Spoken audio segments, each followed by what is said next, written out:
Hello friends, welcome to my weekend food recipe. आज तुमच्यासाठी मी new quick recipe घेऊन आली आहे. 1 स्पून बटर आपण कढाईमध्ये ॲड करूया. मग त्यात आपण ब्रेड क्यूब फ्राय करून घेऊया, जेणेकरून ते छान क्रिस्पी बनतील. सेम कढाईमध्ये आपण कॉर्न अँड पनीर फ्राय करून घेऊया. त्यात थोडं ब्लॅक पेपर ॲड करूया. आता आपण ते ओव्हनमध्ये बेक करायला ठेवूया. त्यासाठी सर्वप्रथम आपण ते काचेच्या भांड्यामध्ये सगळे क्यूब्स लावून घेऊया. कॉर्न अँड पनीरची स्टफिंग आपण त्यावरती ॲड करूया. आपली डिश आता चीजी होण्यासाठी त्याच्यामध्ये मोझरेला चीज ॲड करूया आणि बिलकुल कंजूसी करू नका. चिली फ्लेक्स आणि ऑरेगॅनो आपण त्यामध्ये स्प्रिंकल करून घेऊया.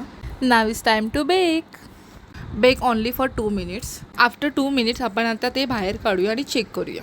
ब्रेड चीज पिझ्झा आता रेडी आहे. आता तो मी चेक करते बिकॉज मला खूप आवडला आहे हा आणि खूप यमी झाला आहे. तुम्ही पण ट्राय करा. ही रेसिपी बघून तुम्ही पण टेम्प्ट झालात ना, नक्की ट्राय करा आणि मला सांगा. बाय.